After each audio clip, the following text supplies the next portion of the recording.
Okay.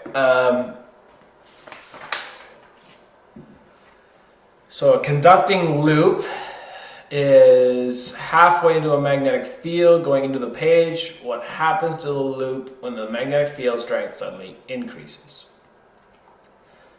All right, so here we've got a conducting loop. Oops. And I'm just going to fix that slightly. And there's our conducting loop. All right. And we've got a magnetic field going into the page.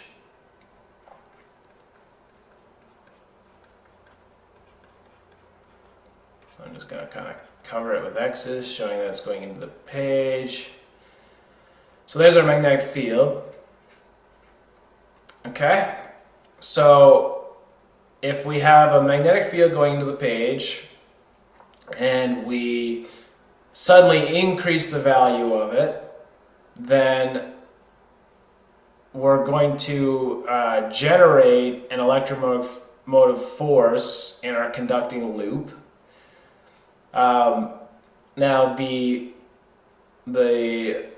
rule here is that the force direction, or what will happen basically, the end result of us changing our B value to some B plus delta B is going to be a current in the wire, and the current is going to be set up in the wire such that it opposes the change. So that's the key thing to remember. So it's going to generate a current in the wire. So to figure out the direction of the current, we're going to use our right-hand rule. And in this case, our right-hand rule is where, let's see if I can, well, I can draw this here.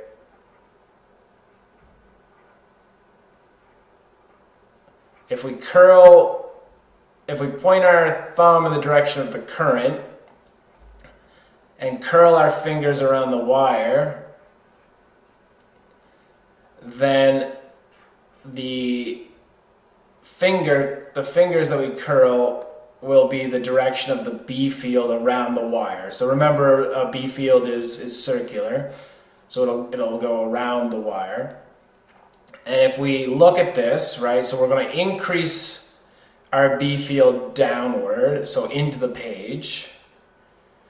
And considering mostly the ones inside the loop, so those are going to be where inside the loop is where the B field from the loop is going to be concentrated. So that's where the largest opposition is going to happen. So that is what we're going to consider is inside the loop. Outside the loop, it's going to be sparse, and we're going to have, so there's no way we're going to get opposition inside and outside the loop because it's circular. But inside the loop is where the biggest difference is going to happen. So that means that if we increase the B field going into the page, what we need is a B field from the loop, which is out of the page. So we need the loop's B field, at least here, to be out of the page. Right? It's circular, so that means that out here it's going to be into the page, which is not going to oppose the change in the B field, but in here it's going to be much more concentrated, so that's what matters. That's where the net opposition is going to happen. So now if we play this game with this right-hand rule, right? If we curl our fingers around, right? So that would be a B field that looks like that and like that. Then we'll see that the current in all around it is in this direction. So that's the direction of our current. And I should mention that this is a positive flow of current. So this is considering the positive flow of charge, so actually negative current would go this way. So negative charges are actually flowing in the opposite direction, but that's okay. So this is the way our B field is set up, so that's our current. Now, what the question asks is, what happens to the loop when the magnetic field strength increases suddenly? So a few things happen. So first we get this current set up, but then a force on a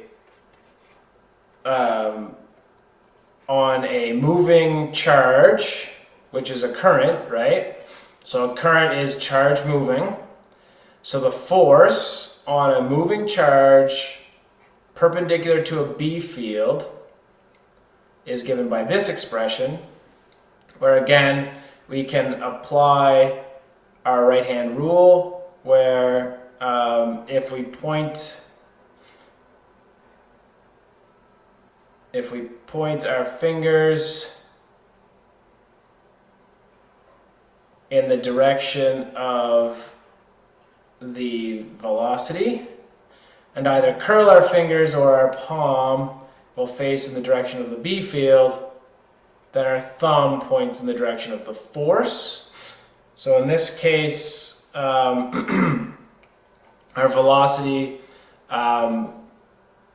if we consider so it depends on which section of the wire we use. So here our velocity is downward, and our B field is still into the page. So now that means if we apply this right-hand rule, the force on this segment of the wire is to the right. If we apply it on the bottom segment of the wire, then we would find that the force is upward. And if we apply it on this segment of the wire, we would find that the force is downward. So that means that there's a net force out of the B field. So there's a net force outward. And so by increasing the B field suddenly, we generate a current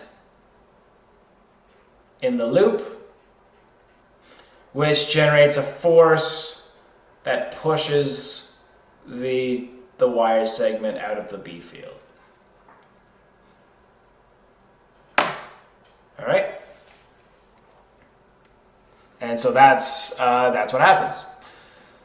Okay, so Faraday's law. So if we look at the solution, Faraday's law states that the rate of change of magnetic flux is equal to the induced EMF. So we could have calculated that given some parameters, right? Because the rate of change of our flux, again, just considering this portion here, is just the change in our magnetic field times the area. And so Lenz's law states that the direction of the induced EMF will be such that it opposes the change. And so it will oppose, as we said, so that's why the current is in the direction it is. And so this doesn't really give the answer. It doesn't say the current, and it has an arrow, but it doesn't really, that's, I guess, supposed to be the force, but I'm going to say that the solution is incomplete. Will be a counterclockwise positive charge current generated, which subsequently results in a force which pushes the coil out of the magnetic field. And I would say it's correct, but it doesn't really answer the question. Answer the question.